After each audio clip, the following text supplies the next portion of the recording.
CG शिक्षा में आपका स्वागत है। पिछले वीडियोस में हम लोग पढ़ रहे थे कि जो कॉर्डेटा संघ होता है, कॉर्डेटा संघ का वर्गीकरण। तो दो भागों में बांटा था कॉर्डेटा संघ को, क्रेनिएटा और एक्रेनिएटा। तो एक्रेनिएटा को हम लोग कंप्लीट कर चुके हैं। देन अब पढ़े हम लोग क्रेनिएटा। क्रेनिएटा का जो सबसे अंतिम वर्ग होता है उसके बारे में हम लोग अध्ययन कर रहे हैं और उसका वर्गीकरण था। उस वर्गीकरण में एम्फीबिया पढ़े थे पिछली वीडियोज़ में। अब पढ़ेंगे हम लोग वर्ग रेप्टिलिया। क्या पढ़ेंगे? वर्ग रेप्टिलिया। क्लियर? इस वर्ग के जो जंतु होते हैं, जीव जो होते हैं, उनमें कैसे कैसे लक्षण और कौन कौन से लक्षण जो होते हैं वो पढ़ते हैं। इस वर्ग के जो प्राणी होते हैं वो अनियमित तापी तथा रेंग कर चलने वाले जलीय स्थलीय जंतु होते हैं। रेप्टिलिया वर्ग में कौन कौन से जंतु पाए जाते हैं? जो जल में भी निवास कर सकते हैं और स्थल में भी निवास कर सकते हैं। अनियमित तापी होते हैं, है ना। इनका जो ब्लड होता है वो नियत नहीं होता है, फिक्स्ड नहीं होता है। रेंग कर चलते हैं, है ना। प्रचलन कैसा होता है? रेंग कर होता है इनका। रेप्टिलिया का मतलब ही होता है रेंग कर चलने वाले जीव जो आते हैं उस संघ को रेप्टिलिया बोलते हैं। जो त्वचा होती है, जो स्किन होती है, वो कैसी होती है? रूखी होती है, ग्रंथहीन होती है, ग्रंथियाँ नहीं उपस्थित होती हैं उनमें। परंतु जो सल्क होते हैं, मतलब जो बॉडी होता है, वो चमड़ी जो होता है, स्किन जो होता है, वो सल्क उपस्थित होते हैं उसमें। शैशव अवस्था में श्वसन क्लोम द्वारा तथा वयस्क में श्वसन फेफड़ों के द्वारा होता है। जब इसकी प्राथमिक अवस्था होती है रेप्टिलिया संघ के जीवों का, रेप्टिलिया संघ के जो जीव होते हैं उनकी जो प्राथमिक अवस्था होती है, प्राथमिक अवस्था को हम लोग शैशवावस्था बोलते हैं, अर्ली चाइल्डहुड या फिर अर्ली चाइल्डहुड बोलते हैं, है ना। और जो फिर इसके पश्चात कायांतरण होता है, वृद्धि होता है, डेवलपमेंट होता है। तो डेवलपमेंट के पश्चात क्या होता है? डेवलपमेंट के पश्चात मैच्योर्ड, परिपक्व या वयस्क बोल सकते हैं, उसमें परिवर्तन होता है। तो जो शैशवावस्था होता है उसमें जो रेप्टिलिया संघ के जीव हैं उनमें श्वसन किसके माध्यम से होता है? क्लोम के माध्यम से होता है। क्लोम किस में प्रेजेंट होते हैं? जो गिल मतलब जो आपके जल में रहने वाले जो जीव होते हैं उनसे। तो इनकी भी उत्पत्ति जल में रहने वाले जीवों से मानी जा सकती है। फिर जब ये वयस्क होते हैं, मतलब जब ये बड़े होते हैं, मैच्योर्ड होते हैं, तो जो श्वसन होता है वो फेफड़ों के द्वारा होता है। रक्त में केंद्रक जो होता है वो लाल रक्त कण पाए जाते हैं। जो रक्त होता है ना, ब्लड, उसमें क्या पाया जाता है? केंद्रक होता है। रक्त में केंद्रक उपस्थित होता है और ये जो रक्त की कणिकाएं होती है वो लाल होती हैं। कंकाल जो होता है वो अस्थिल होता है, मतलब इनकी जो बॉडी में स्केलेटन सिस्टम होता है, कंकाल तंत्र जो होता है वो किनसे निर्मित हुआ रहता है? तो हड्डियों से निर्मित होता है। लार्वा स्टेज नहीं पाया जाता है। ये क्या होता है? ये बच्चे जन्म देते हैं और बच्चे से, अंडे से बच्चा बनता है, इसमें लार्वा स्टेज नहीं होता है। खोपड़ी में प्रायः खाद फोशा पाए जाते हैं, खाली स्थान बोल सकते हैं जिसको हम लोग। हृदय त्रिवेशमी अर्थात 2 आलिंग तथा 1 नीलय युक्त होता है। इस प्रकार का हृदय होता है जिसमें क्या होता है? 2 आलिंग होता है और 1 नीलय होता है। ठीक है, 2 आर्टरीज होता है, 1 वेंट्रिकल होता है। मलाशय तथा मूत्र जनन नलिका अवस्कर द्वार कोलेका में खुलते हैं। जो मलाशय होते हैं, मलाशय जिसको एनस भी बोला जाता है, मल द्वार भी बोला जाता है, और जो मूत्र जनन नलिका होता है, मतलब जहाँ से मूत्र बाहर निकलने के लिए जो नलिका होती है, वो दोनों कहाँ पे आके खुलते हैं? एक साथ क्लोएका में खुलते हैं। उदाहरण है यूरोमेस्टिकस छिपकली, वेरेनस उड़न छिपकली, कैलेमिलियन नाग, अजगर, करैत, वाइपर, मगरमच्छ, कछुआ, है ना। ये है आपका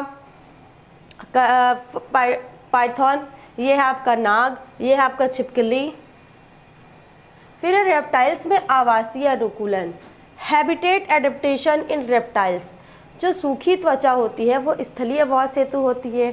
जो उनकी सूखी त्वचा होती है ना, हम लोगों ने पढ़ा उनके लक्षणों में कि जो रेप्टाइल्स होते हैं उनका जो बॉडी का ऊपरी भाग होता है, जो स्किन होता है, वो सूखा होता है।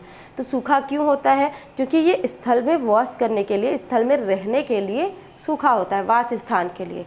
इनका जो श्वसन होता है वो फेफड़ों के माध्यम से होता है। वयस्कों में बिल में रहने वाले जंतुओं में पैर का अभाव होता है। जो बिल में रहते हैं ना, जो जंतु है ना, छोटे छोटे कोटरों टाइप के जो बिल होते हैं, उसमें जो जंतु रहते हैं उनमें प्रजनन के लिए पाद अनुपस्थित होते हैं। जलीय जंतु में पाद या पूंछ जो होते हैं वो चपटे होते हैं। दीवार आदि पर चलने वाले जंतुओं में छिपकलियों के पैर चिपकने वाली गद्दी के जैसा होता है। क्यों? क्योंकि वो दीवार में चलती है। आप देखना आपके घरों के ऊपर में भी ऐसे लेंटर होगा, लेंटर जिसको बोलते हैं हम लोग स्लोपी, जिसको रूफ बोलते हैं, छत बोलते हैं, उसमें भी ऐसा उल्टा छिपकली लटका रहता है। क्या हम वैसे कर सकते हैं? नहीं ना। वो गुरुत्वाकर्षण बल उसको अपनी ओर आकर्षित करेगा और खींचेगा, तो वो क्या होगा, नीचे गिर जाएंगे हम, या कोई भी वस्तु नीचे गिर जाएगी, कोई भी जीव नीचे गिर जाएगा। लेकिन छिपकली होती है जो, वो नहीं गिरती। क्यों? क्योंकि इसका कारण ये है कि जो छिपकली के पैर होते हैं उनमें क्या होती है, गद्देदार गद्दानुमा एक संरचना होता है, जिसके कारण वो क्या होता है, चिपक रहता है। किससे? रूफ से, छत से। सरीसृप वर्ग निम्न गुणों के आधार पर उभयचर से श्रेष्ठ है। हम लोग एम्फीबिया पढ़े थे जिसको उभयचर बोला जाता है। फिर वो उससे विकसित होता है सरीसृप। क्यों होता है? रेप्टाइल जो होता है वो विकसित होता है एम्फीबियन से। क्यों? तो वाष्पीकरण को रोकने के लिए त्वचा में बाह्य सल्क की उपस्थिति होती है। इसका त्वचा रूखा तो होता है, उसके बाद सल्क होता है, हम लोगों ने पढ़ा।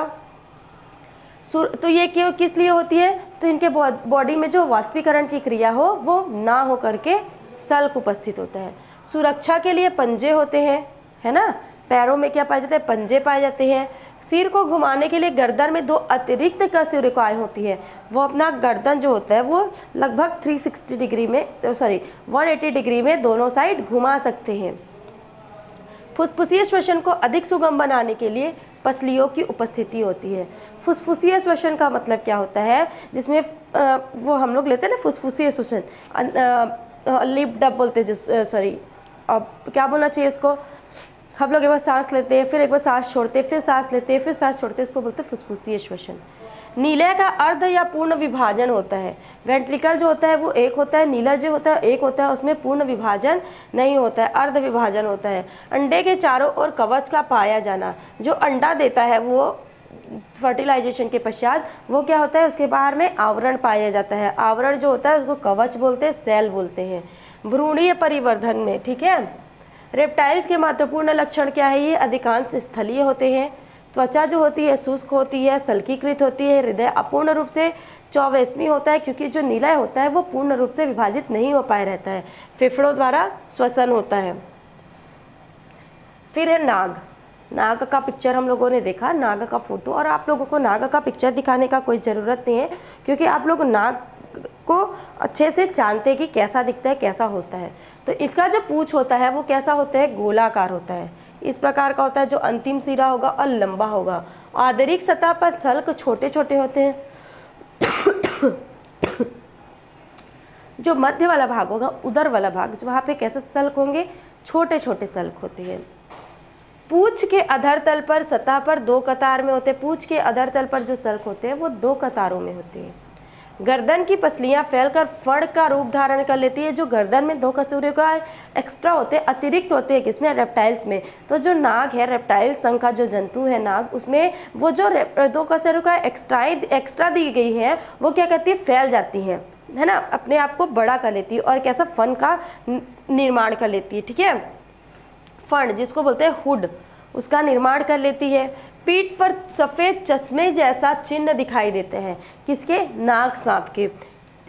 इसका उत्तरोष्ठ सल्क जो होता है वो नेत्र तथा नसिका सल्क का स्पर्श करता है। इसका जो तीसरा उत्तरोष्ठ सल्क जो होता है वो नेत्र, जो आइज होते हैं नाग के, और जो नसिका नेसल कैविटी होता है या फिर नेसल स्केल जो होता है उसको टच करता है।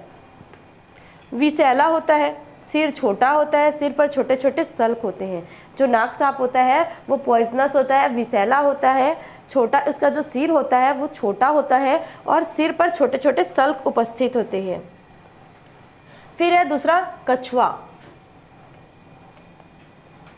टॉर्टाइज जिसको बोलते हैं। जलीय एवं स्थलीय होता है। कछुआ जल में भी वास कर सकता है और स्थल में भी रह सकता है। शरीर लगभग गोलाकार कवच से घिरा हुआ होता है। कछुआ आप लोगों ने देखा ही होगा। कवच पर पृष्ठ वर्ग तथा अधर वर्ग अस्थिल होता है। जो कवच होता है ना, उसका पृष्ठ वर्ग जो होता है वो कैसा होता है? पृष्ठ वर्ग जो होता है तथा अधर वर्ग कैसा होता है, अस्थिल होता है, हड्डियों से बना होता है। मुख जो होता है वो दंतहीन होता है। जो मुख होता है ना, जो ऐसा लंबा सा अपने कवच के बाहर से ऐसा निकालता है, वो उसमें दांत नहीं पाए जाते हैं। जो गर्दन होती है लंबी होती है, ऐसे निकल सकती है। पादों में उंगलियों के बीच चाल तथा शीर्ष नखर युक्त होता है। जो पाद होते हैं, पैर जो होते हैं, उनमें उंगलियां जो होती है ना, इस प्रकार की जो उंगलियां होती है उनके बीच में जाल पाए जाते हैं।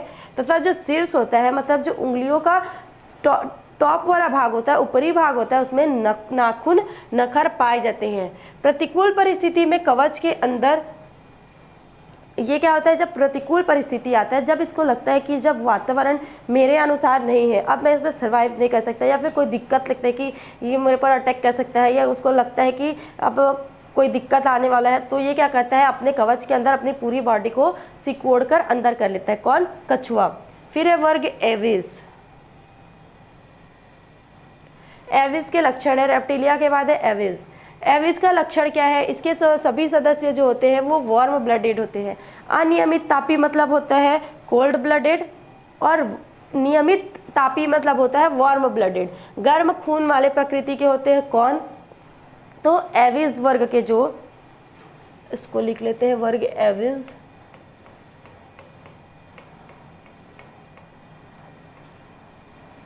कैसे होते हैं इनके जो सदस्य होते हैं, इस संघ में जो सदस्य पाए जाते हैं वो वार्म ब्लडेड होते हैं। इनका जो रक्त होता है वो गर्म होता है। इनका जो शरीर होता है कैसे बटा होता है, सिर में, गर्दन में तथा धड़ में अलग अलग बटा रहता है। और समस्त शरीर किससे ढंका रहता है? फीदर्स से, पंखों से ढका रहता है। किससे ढका रहता है इसका पूरा बॉडी? जो एविस वर्ग के जो सदस्य होते हैं उनका जो बॉडी होता है कैसे ढका होता है? पंखों से, फीदर्स से। धड़ जो होती है वो धड़ से छोटी पूंछ लगी रहती है। सभी एविस वर्ग के सदस्यों को अगर आप देखेंगे तो जो धड़ होता है, उनकी जो बॉडी होती है उससे छोटा सा पूंछ बाहर निकला होता है। एविस वर्ग में कौन कौन से जंतु आते हैं? तो जो लगभग सारे जो पक्षियाँ होती है वो आते हैं। क्लियर? अग्रपाद जो होता है वो उड़ने के लिए पंखों में रूपांतरित हो जाता है। इसमें जो अग्रपाद होता है ना एविस वर्ग में, वो किसके लिए? पंखों में, विंग्स में क्या होता है? रूपांतरित हो जाता है, चेंज हो जाता है। क्यों? क्योंकि उड़ना है ना भाई, उसको, पक्षियों को उड़ना है, इसलिए। उंगलियां जो होती है वो नखर युक्त होती है, मतलब इनमें जो इनके जो प्रचलन अंग होते हैं, पैर जो होते हैं उनमें उंगलियां भी उपस्थित होती है। जबड़े में दांत नहीं होते तथा ये भृंगी होते हैं। जबड़े में क्या नहीं होते? दांत नहीं पाए जाते, ये भृंगी होते हैं। श्वसन फेफड़ों द्वारा होता है। जो इनमें श्वसन की क्रिया होती है वो फेफड़ों के माध्यम से होती है, तथा कुछ पक्षियों में वायु कोशों द्वारा भी होता है।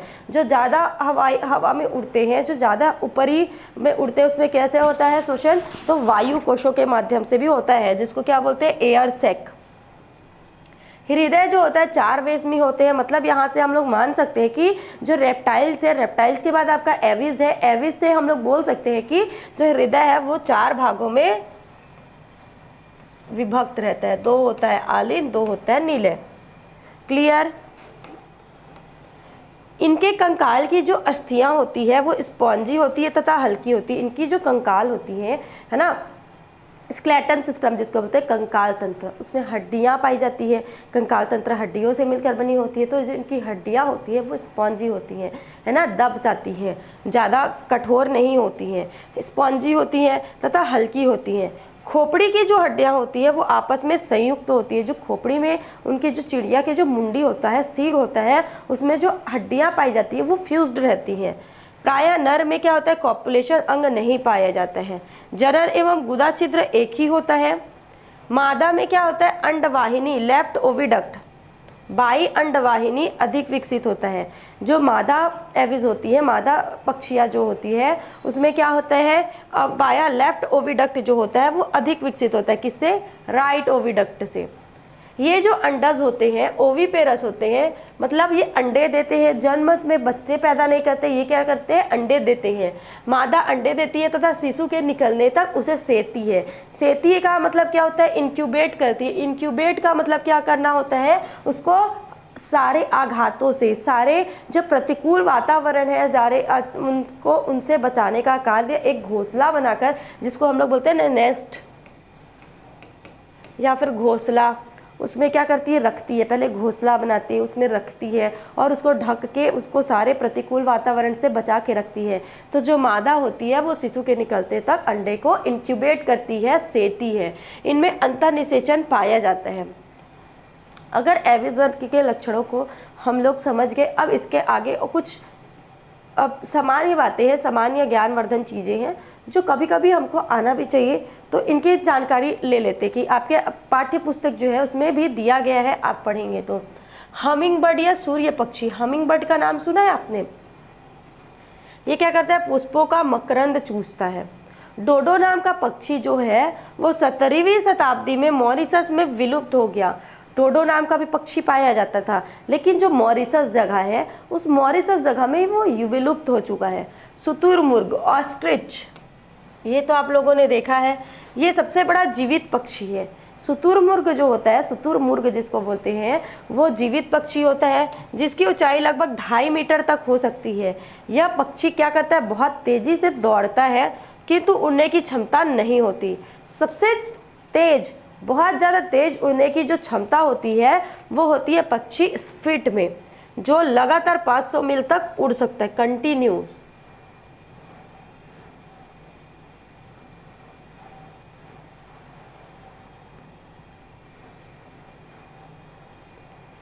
उसके पश्चात है आपका एविस वर्ग का वर्गीकरण। एविस वर्ग का वर्गीकरण हम लोग 2 भागों में किए हैं। ये एविस वर्ग है जो 2 भागों में, उपवर्गों में बांटा गया है। पहला है आर्कियोऑर्निथिस और दूसरा है नियोऑर्थिनिस। ठीक है, जो आर्कियोऑर्थिनिस है वो आर्कियोप्टेरिस है जो विलुप्त हो चुका है। आर्कियोनिर्थिस जिसमें उदाहरण में आता है आर्कियोप्टेरिस जो विलुप्त जीव हो चुके हैं। नियोऑर्थिनिस जो है वो उदाहरण है कैमल बर्ड जो आधुनिक जीव है। क्या है, कैमल बर्ड। एविस के अंतर्गत 2 उपवर्ग आते हैं। उन उपवर्गों में कौन कौन से लक्षण है और कौन कौन से उदाहरण है, आइए हम लोग अध्ययन करते हैं। तो स्टूडेंट्स, पहला उपवर्ग है आर्कियोनिर्थिस, है ना। आर्कियोनिर्थिस जो है ये विलुप्त पक्षियों का उपवर्ग है। इसमें जो जितने भी पक्षियां आती थी लगभग या तो विलुप्त हो चुकी हैं या फिर विलुप्ति के कगार पे हैं। इस उपवर्ग के जो सदस्य होते हैं वो सरीसृप तथा पक्षियों के बीच की कड़ी माने जाते हैं। ये मतलब पक्षियों का विकास कहाँ से स्टार्ट हुआ, तो आर्कियोऑर्थिनिस से स्टार्ट हुआ। इनकी जो त्वचा है वो छिपकली जैसी होती है तथा साथ ही इनके जबड़े में दांत पाए जाते हैं। उंगलियों में नखर होता है, क्लॉज होते हैं। पूंछ लंबी तथा 20 कशेरुकाओं की बनी होती है। पूंछ के दोनों ओर जोड़े में क्या पाए जाते हैं, जोड़े में पर पाए जाते हैं। जहाँ पे पूंछ होता है उसके दोनों साइड में क्या पाए जाते हैं, जोड़े में पंख पाए जाते हैं। धड़ से 2 पंख जुड़े रहते थे, पंखों में पर मौजूद रहते थे। फीदर्स, फीदर्स मतलब क्या होता है आपको पता है, जो ऐसा दिखाई देता है ना, सफेद भूरे कलर का,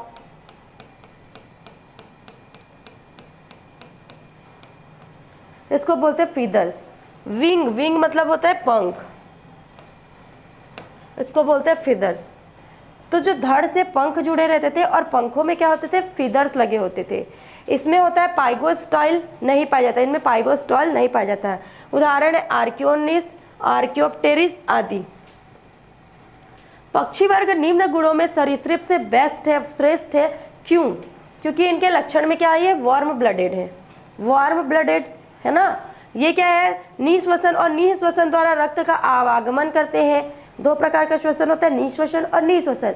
तो दोनों में क्या करता है, रक्त का आवागमन करता है। फिर हृदय ऑक्सीजन एवं ऑक्सीजन विहीन रुधिर का पूर्ण पृथक्करण करता है, क्योंकि इसका जो हृदय होता है वो विकसित प्रकार का हृदय है जिसमें 4 भाग होते हैं, 2 आलिंद और 2 नीलय। अत्यधिक विकसित मस्तिष्क होता है, जिसका मस्तिष्क होता है वो विकसित प्रकार का मस्तिष्क है। अत्यधिक विकसित आँख पाई जाती है और कान पाई जाती है। इनको बहुत दूर से बहुत दूर की चीज़ें आसानी से दिखाई दे देती है और इनके कान में बहुत तेज आवाज़ सुन सकते हैं लोग। उपापचय की उच्च दर के कारण सक्रिय जीवन रहता है। उपापचय की उच्च दर होने के कारण ये क्या करते हैं, एक्टिव लाइफ स्पेंड करते हैं। एविज वर्ग के लक्षण है, ये होता है वायवीय अग्रपाट, डैनो में विंग्स में पंख में रूपांतरित हो जाते हैं। त्वचा जो होता है शुष्क होता है, परयुक्त होता है मतलब फीदर्स होते हैं। हृदय 4 वेश में ही होता है। श्वसन फेफड़ों के द्वारा होता है। अब दूसरा उपवर्ग है नियोनिर्थिज। यह सभी जीवित तथा कुछ विलुप्त पक्षियों का उपवर्ग है। इसमें लगभग जीवित वर्ग आते हैं, जीवित जीव आते हैं, लेकिन कुछ कुछ विलुप्त भी हो चुके हैं। वर्तमान पक्षियों में कुछ में उड़ने की शक्ति नहीं होती है, लेकिन ये तेजी से दौड़ सकते हैं। इन्हें क्या बोलते हैं? रेटाइटी कहते हैं। कुछ पक्षियाँ जो होती है वो उड़ने की क्षमता नहीं पाई जाती, उड़ने की कैपेबिलिटी नहीं होती है, तो ये क्या करते हैं? जमीन पर तेजी से दौड़ते हैं। और इनका जो दौड़ने का क्षमता होता है इसको क्या बोलते हैं? रेटाइटी बोलते हैं। क्या बोलते हैं? रेटाइटी। इन पक्षियों का जो शरीर होता है वो बहुत बड़ा होता है। इनके स्टर्नम में संयुक्त कील नहीं होता है। ज्यादातर वर्तमान जो पक्षी होते हैं वो उड़ने वाले होते हैं, जिन्हें क्या बोलते हैं? कैरिनेटी। जो उड़ने वाले पक्षी होते हैं उसको बोलते हैं कैरिनेटी, और जो रेंगने वाले पक्षी होते हैं उसको बोलते हैं रेटिनेटी, रेटाइटी, है ना, रेटाइटी बोलते हैं। और जो उड़ने वाली पक्षियां होती हैं उसको बोलते हैं कैरिनेटी। इनमें स्टर्नम के साथ कील जुड़े होता है। श्वसन के लिए फेफड़े तथा वायु कोश पाए जाते हैं। जबड़ों में दांत नहीं पाया जाता है। मेटाकार्पल्स आपस में संयुक्त होते हैं। पूंछ जो होता है वो 13 सेंटीमीटर या इससे कम कशेरुकाओं का बना होता है। कुछ जो पूंछ होते हैं वो कशेरुकाएं संयुग्मित होकर पाइगोस्टाइल बनाती है। उदाहरण है शुतुरमुर्ग, जिसको बोलते हैं ऑस्ट्रिच। कीवी एक ऐसा पक्षी है जो उड़ने के लिए कैपेबल नहीं, उड़ने की क्षमता नहीं रखता है। बतख, कबूतर, गौरैया, तोता, कौवा इसके उदाहरण हैं। कबूतर के लक्षण। कबूतर जो होता है वो सरल प्रकार का पक्षी होता है और डरपोक पक्षी होता है। शरीर पंखों से ढका रहता है तथा गर्दन, धड़ और पूंछ में बटा होता है। पश्चपात जो होती हैं उनमें 4 उंगलियां पाई जाती है और चारों उंगलियां में क्या होता है? पश्चपात जो होती है उनमें 4 उंगलियां होती है। और जो अग्रपाद होता है वो डैनो में रूपांतरित होता है, मतलब पंख में, विंग्स में रूपांतरित होता है। जो जबड़े होते हैं वो दंत विहीन होते हैं, दांत नहीं पाए जाते हैं। स्टर्नम नौतिलित होता है। मादा में एक ही अंडाशय होता है। जो इसकी मादा जीव होती है उसमें, कबूतर में, उसमें एक ही अंडाशय होता है। कंकाल जो होता है वो स्पॉन्जी होता है, अस्थिर होता है और स्पॉन्जी होता है प्लस हल्का होता है। नर और मादा जो होते हैं कबूतर में अलग अलग होते हैं। पूंछ, कूट तथा धड़ के संगम पर अधर भाग में अवस्कर द्वारा होता है। फिर ऑस्ट्रिच के लक्षण। ये दौड़ने वाला पक्षी होता है। सिर छोटा और गर्दन काफ़ी लंबा होता है। सफ़ेद कलर का होगा, सफ़ेद थोड़ा भूरा टाइप का। आप लोग कभी जू वगैरह जाएंगे तो देखिएगा वो ऐसा खड़ा रहता है एक ही पैर में, कभी कभी, और कभी कभी बहुत तेज़ी से दौड़ता है। उसका गर्दन क्या होता है? बहुत लंबा होता है। धड़ बड़ा होता है। चोंच चपटी होती है, ऐसे आगे निकली होती है और विकसित होती है। डैनो अविकसित होता है। इसमें जो पंख होते हैं वो अविकसित होते हैं, इसलिए ये उड़ नहीं पाता है। उरोस्थी में तल के अभाव के कारण यह उड़ नहीं सकता। नर में क्या होता है? कॉपुलेशन ऑर्गन होता है, कॉपुलेट ऑर्गन।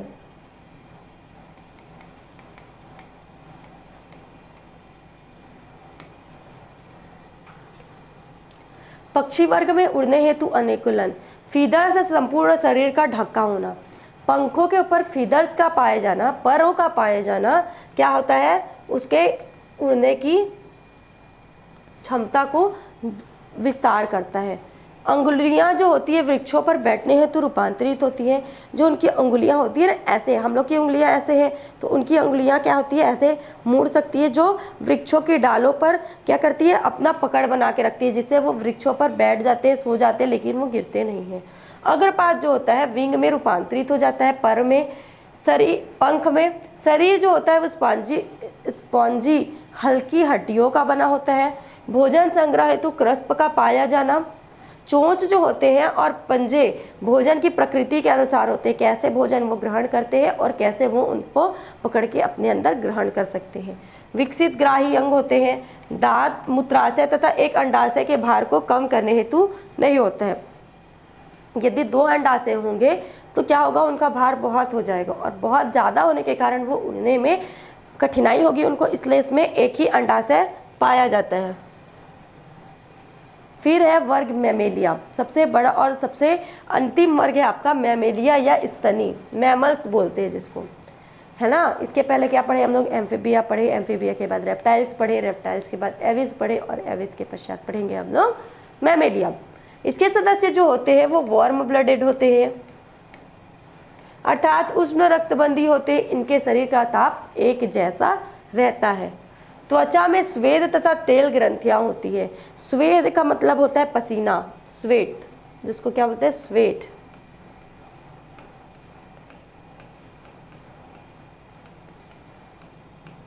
और तेल ग्रंथियां होती हैं।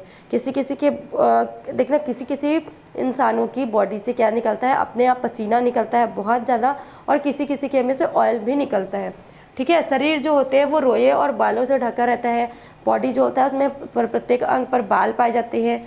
मादा में विकसित स्तन या दुग्ध ग्रंथियां युक्त रचना होती है, जो फीडिंग के लिए क्या होता है, फीडिंग के लिए वर्क करते हैं, कार्य करते हैं, जो कि नर में अल्प विकसित होती है।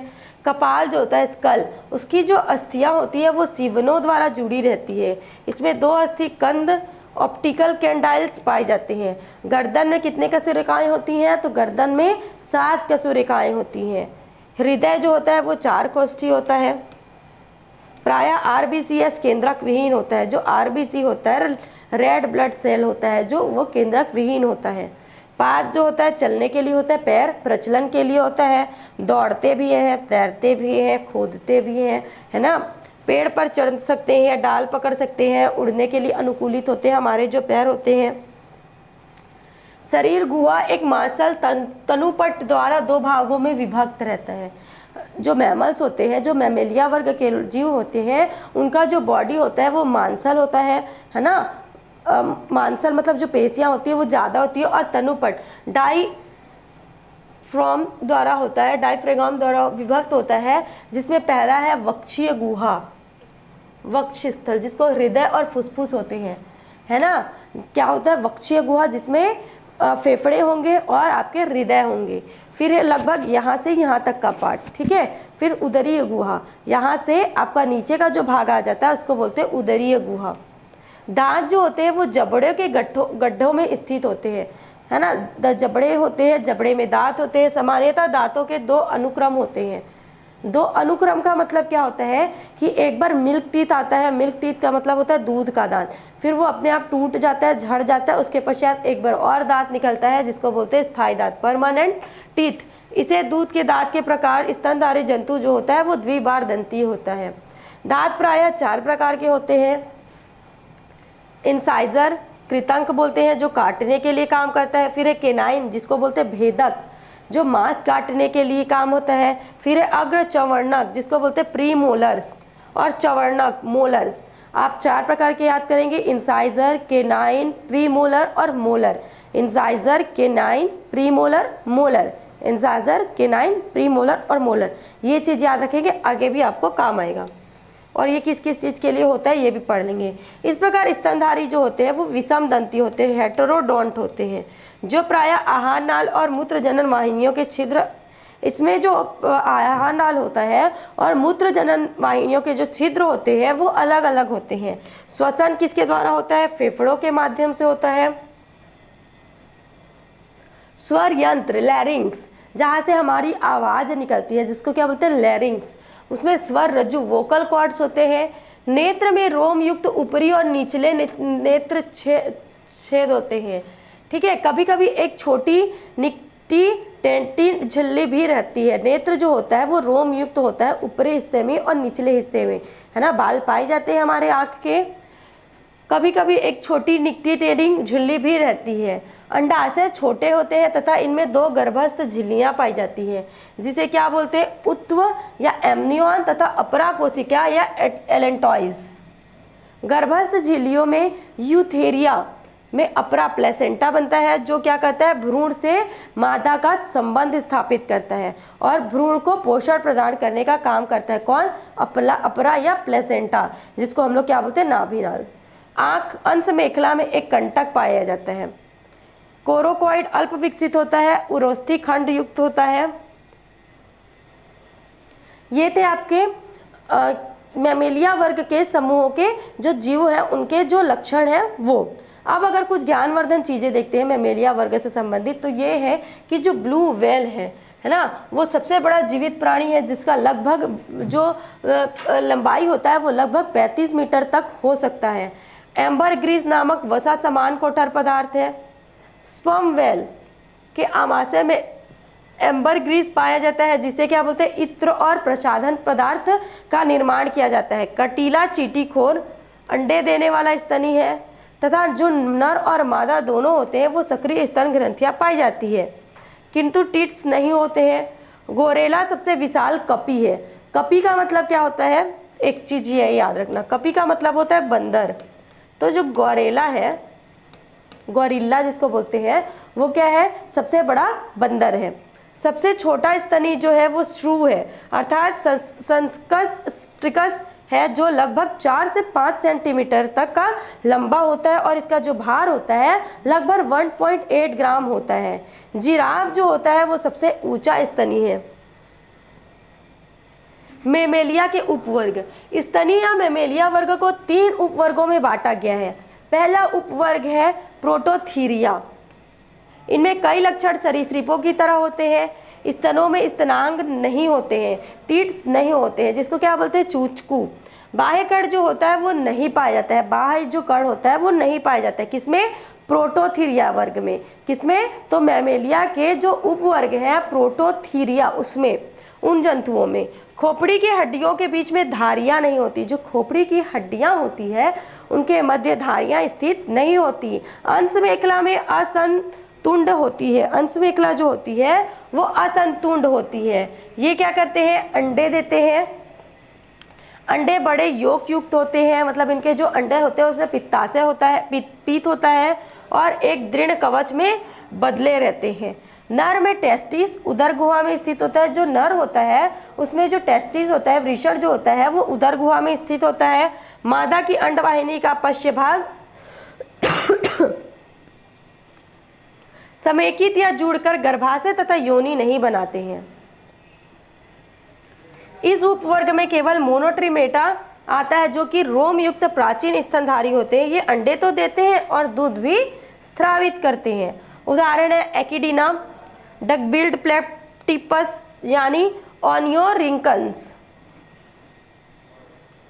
ये है आपका डकबिल्ड प्लेटिपस, ऐसा दिखाई देता है। ये ब्राउन फरी सिल्की बॉडी होता है, फरी बॉडी मतलब बाल रोम युक्त होता है, सॉफ्ट बिल होता है इसका, वेब्ड फीट होता है, देखो इस टाइप का फीट होता है। पैर इसका जो होता है, males have a poisonous spikes on inside the back leg.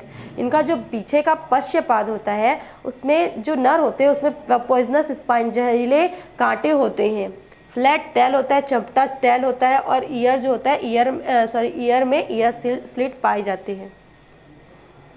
Female Mammalia स्तनी वर्ग के लक्षण, त्वचा जो रोम युक्त तथा ग्रंथिल होता है, ग्रीवा में 7 केसरिकाएं होती है। ये सब जो दिया गया है ये क्या है, आपको रिपीट करने के लिए, ठीक है, कि आप लोग जो चीज़ पढ़ रहे हैं वो चीज़ ना भूलें। तो स्टूडेंट अपनी कॉपी और जो बुक तो आप रखेंगे ही रखेंगे, जो कॉपी है उसमें ये शॉर्ट नोट्स बनाते जाएंगे, जिससे आपको जो लक्षण है वो कम से कम 5-6 जो लक्षण है वो तो आपको मोस्ट इंपॉर्टेंट लक्षण याद होने चाहिए, बाकी आप लक्षणों को याद करके लिख सकते हैं।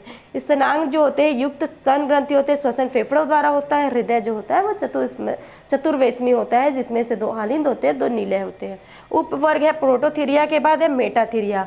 मेटाथीरिया जो होते हैं ये अंडा नहीं देकर अपरिपक्व बच्चे को जन्म देते हैं। ये जो होते हैं बच्चों को जन्म नहीं देता डायरेक्ट, मतलब ये अंडा नहीं देता है। जो प्रोटोथीरिया होता था वो अंडा देता था, लेकिन अब जो मेटाथीरिया है वो अंडा नहीं देता है, वो अपरिपक्व बच्चों को, प्री मैच्योर्ड बच्चों को पैदा करता है, जो अत्यंत अविकसित अवस्था में जन्म लेते हैं और उनका जो पोषण होता है वो एक धानी में होता है। स्तन ग्रंथियां में स्तनांग यानी टीट्स पाए जाते हैं। गुदा एवं जनन मूत्र छिद्र एक ही सवर्णी द्वारा परिवेष्टित होते हैं।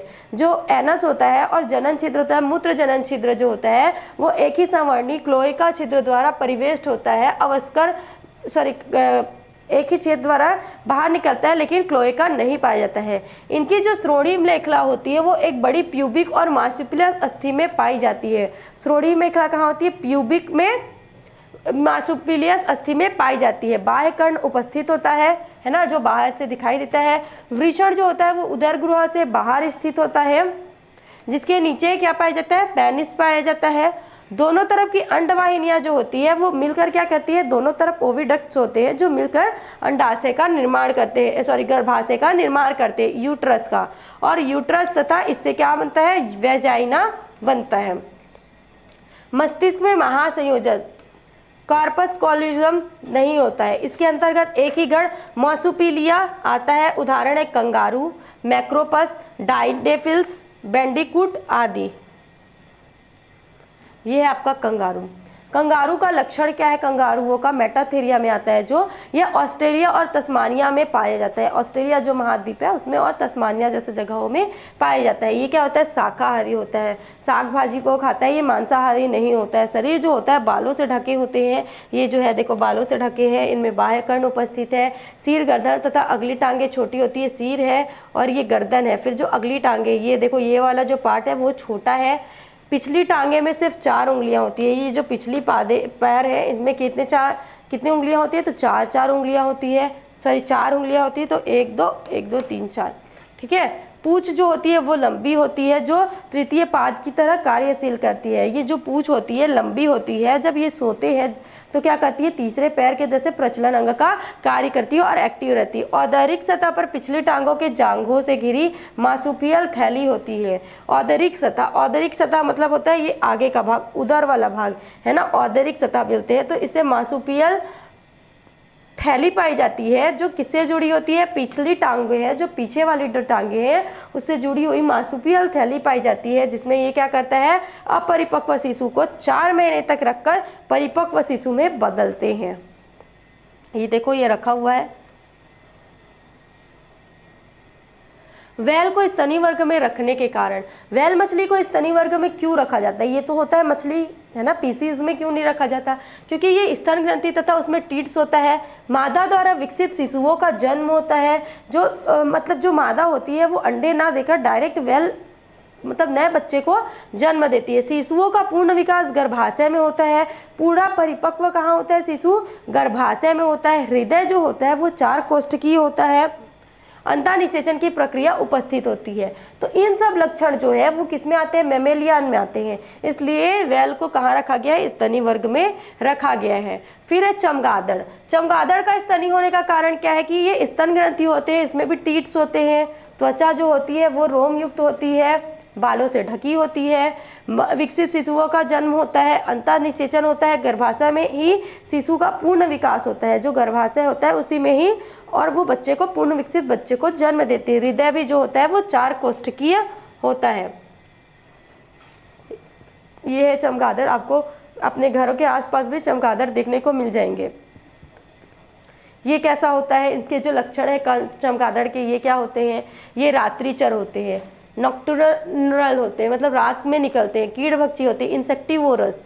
दोनों अग्रपाद पंखों में रूपांतरित हो जाती है। मादा बच्चे को दूध पिलाती है। शरीर रोम युक्त होता है तथा बाह्य कर्ण की उपस्थिति होती है। पंख जो होते हैं वो त्वचा से बने होते हैं, स्किन से उल्टा लटक कर सोता है ये कौन? चमगादड़। फिर है गिलहरी। इसका उदाहरण है तीसरा इसका गिलहरी। गिलहरी जो होता है वो सिर, गर्दन, धड़ तथा पूंछ में विभक्त होता है। सिर, फिर गर्दन, फिर ये बाकी है धड़ और ये है पूंछ। शरीर बालों से ढका होता है। बाह्य कर्ण की उपस्थिति होती है। पृष्ठ भाग में धूसर से काले रंग की 3 लंबी पट्टियां ओठ के पार्श्व तल पर गलगुच्छा यानी वाइब्रिसी होता है। यहाँ पे क्या पाया जाता है? वाइब्रिसी पाया जाता है। स्तन ग्रंथियाँ जो होती है उसमें टीट्स उपस्थित होते हैं। पूंछ जो होती है वो लंबी होती है और रोम युक्त मतलब बालों से ढकी हुई होती है। जो अग्र टांग होते हैं वो 4 होते हैं और नखर युक्त उंगलियाँ होती है। 1 2 3 4 और इसमें 4 नखर युक्त उंगलियाँ होंगी। फिर है तीसरा मेटाथीरिया के बाद है यूथीरिया। पहले देखे हम लोग प्रोटोथीरिया, फिर मेटाथीरिया, देन उपवर्ग है यूथीरिया, किसका, मैमेलिया का। इस वर्ग के जो सदस्य है वो उच्च स्तनधारी कहलाए जाते हैं, जिसका त्वचा जो होता है वो रोम युक्त होता है। मादा परिपक्व शिशुओं को जन्म देती है। बच्चों का पूरा विकास कहाँ होता है, तो गर्भाशय में होता है। स्तन पर तीर्थ उपस्थित होता है फीडिंग के लिए। गुदा जो होता है वो जनन मूत्र छिद्र जो होते हैं वो अलग अलग होते हैं। वृषण जो होता है टेस्टिस, वो कहाँ पे पाया जाता है, वृषण कोष में पाया जाता है, टेस्ट को सेक में पाया जाता है। इसमें मार्सुपियम तथा मार्सुपियल स्थिति नहीं पाई जाती है। क्यों, क्योंकि इसमें बच्चों को, ये अपरिपक्व बच्चों को जन्म नहीं देते हैं, इस कारण। जबड़े जो होते हैं वो दांत मांसल गालों द्वारा ढके होते हैं। जो जबड़े होते हैं वो किसके, दांत होते हैं जबड़ों में, मांसल गालों के द्वारा ढके होते हैं। गर्भाशय तथा योनि मार्ग विकसित तथा जुड़े हुए होते हैं। मस्तिष्क में महासंयोजक होता है। उदाहरण है चमगादड़, मनुष्य, चूहा, कुत्ता, शेर, नेवला, फोका, हाथी, जेब्रा, दरियाई घोड़ा, डॉल्फिन, छुछुंदर, गिलहरी आदि। अभी हम लोगों ने चमगादड़ और गिलहरी के बारे में पढ़ा ना, ये कहाँ पे आएंगी, ये हमारे आएंगी यूरोथीरिया में। कहाँ पे आएंगी, यूरोथीरिया के उदाहरण है। ठीक है, पीपीटी थोड़ा आगे पीछे हो गया है तो आप लोग समझ जाएंगे कि उदाहरण किसका है और कहाँ से आपको क्या पढ़ना है। नेक्स्ट टॉपिक है हमारा स्तनियों में अनुकूलन तथा महत्व, adaptation and importance of mammals. इस स्तनधारियों में अनुकूलन कैसे होता है और अनुकूलन कैसे पाया जाता है। तो स्तनधारी जो जंतु होते हैं वो सभी प्रकार के प्राकृतिक वास हैबिटेट्स स्थानों में पाए जाते हैं। सभी वास स्थानों में मतलब जल में, थल में और वायु में पाए जाते हैं। ये ट्रॉपिक्स, ध्रुवीय भाग, समुद्री, रेगिस्तान आदि संसार के लगभग सभी भागों में उपस्थित होते हैं। ये बहुत सारे बर्फीले जगहों पे, पहाड़ों पे, ऊंचाइयों पे, गहराइयों पे सब जगह में रहते हैं। इनका शरीर उसके अनुसार क्या होता है, अनुकूलित होता है। ठीक है, इनका जो शरीर होता है समतापी होता है, मतलब वार्म ब्लडेड होता है तथा शरीर पर रोए पाई जाती है, बाल पाई जाती है। यह एक स्थलीय अनुकूलन है। जिन जंतुओं के शरीर में बाल पाई जाती है उनको क्या बोला जाता है, स्थलीय अनुकूलन बोला जाता है। अधिकांश स्थलीय ही होते हैं। स्थलीय अनुकूलन के रूप में क्या होता है, इनमें फेफड़े विकसित होते हैं जिसके द्वारा वो फुसफुसीय श्वसन का मतलब जो श्वसन का क्रिया संपन्न करता है। उड़ने वाले स्तनियों में अग्र तथा पश्चपाद के मध्य क्या पाया जाता है, पटेजियम पाया जाता है। ये झिल्ली होता है जिसमें अग्रपाद जो होता है वो पंख के समान कार्य करना प्रारंभ कर देता है, जैसे कि चमगादड़। मरुभूमि में रहने वाले स्तनियों का जो पैर होता है वो गद्देदार होता है। मरुभूमि का मतलब कहाँ होता है, जहाँ पे रेगिस्तान होता है, धूल ही धूल होता है। गर्दन जो होती है वह लंबी होती है।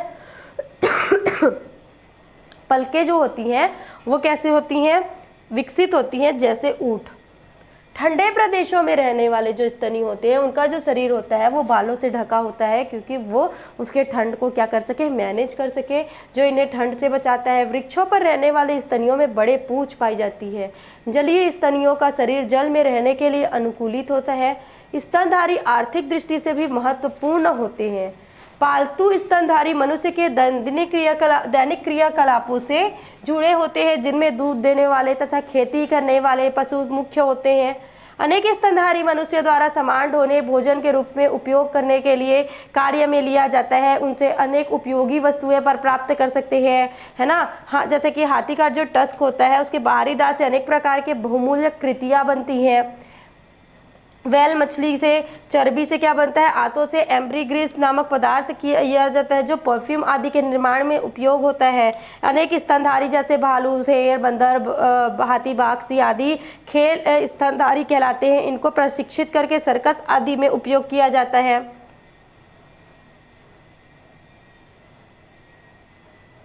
स्लॉट बियर है, चीता है, भालू है ना, डोमेस्टिक कैट है, स्ट्रिप्ड हाइना है, आपका वॉल्फ है।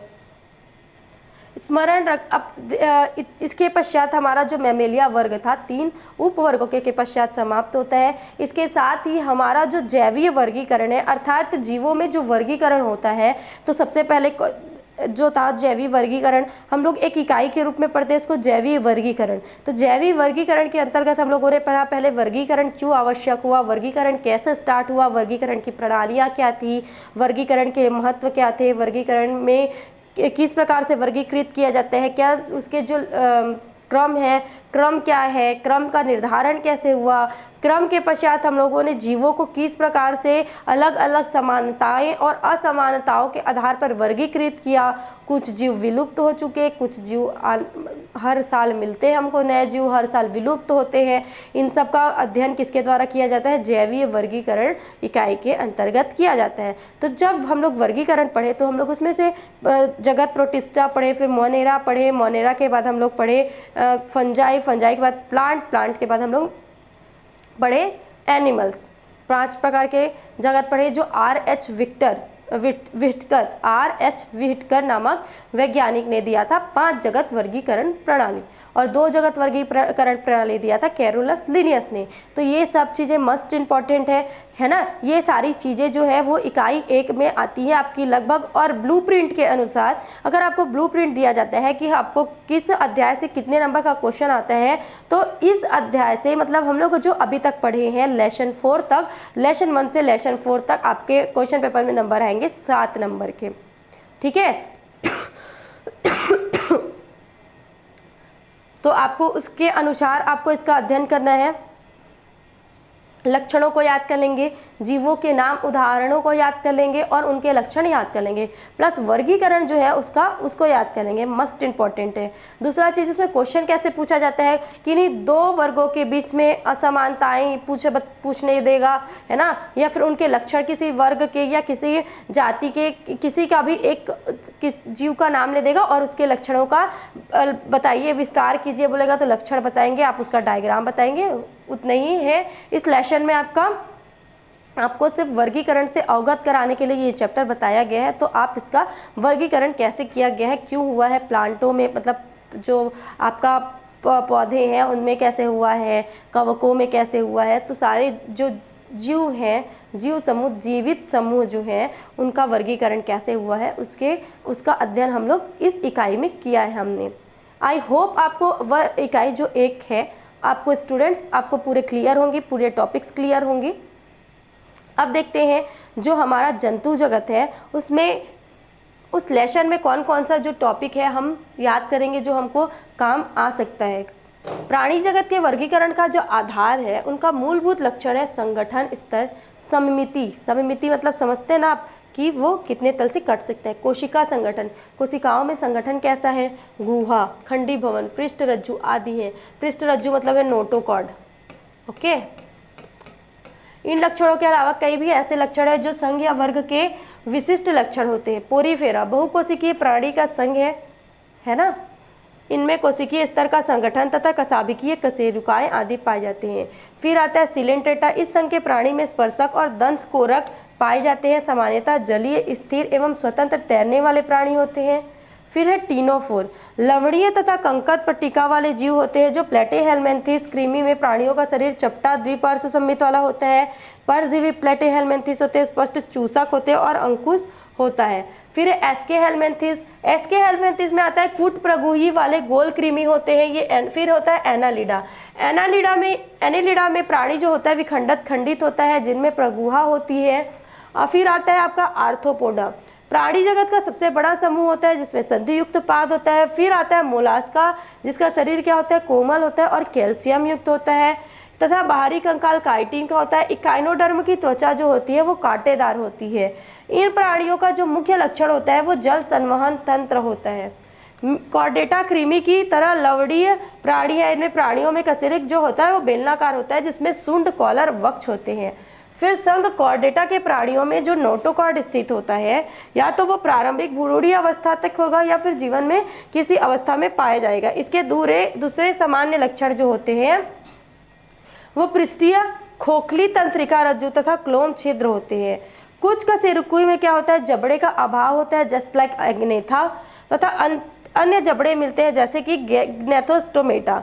ग्नैथोस्टोमेटा को 2 अधिवर्गों में विभाजित किया गया है, ये है हेपिसिस और टेट्रापोडा। पिसिस के अंतर्गत दक्पिथिस, ऑस्टिक्विथिस आते हैं, उभयचर आते हैं, फिर एम्फीबिया, एम्फीबिया के बाद आते हैं रेप्टिलिया, रेप्टिलिया के बाद आते हैं एविस, एविस के बाद आते हैं मैमेलिया। उसके बाद ये सब क्या है, यहाँ तक आपका होता है जंतु वर्गीकरण। उभयचर थल जो एम्फीबिया होता है वो उभयचर थल और जल दोनों में पाए जाते हैं। सरीसृप की जो त्वचा होती है वो सूखी होती है, सल्क युक्त होती है। सांपों में पाद अनुपस्थित होते हैं। मछलियाँ उभयचर होती है। मछलियाँ जो होती है वो असमतापी होती हैं और पक्षी जो होते हैं वो समतापी जीव होते हैं। शरीर पर पंख होते हैं जो उड़ने में सहायक होते हैं। अग्रपाद जो होते हैं वो पंखों में रूपांतरित होते हैं। पश्चपाद जो होते हैं वो चलने कूदने तैरने खोदने का कार्य करते हैं। स्तनधारियों के विशिष्ट लक्षणों में स्तन ग्रंथि और त्वचा पर बाल प्रमुख है। ये सामान्यतः जरायुज होते हैं, बच्चे देने वाले प्राणी होते हैं। इसके साथ ही हमारा अध्याय 4 जंतु जगत समाप्त होता है यहीं। आगे के नेक्स्ट लेसन 5 के लिए आप हमसे जुड़े रहिए सीजी शिक्षा में। धन्यवाद।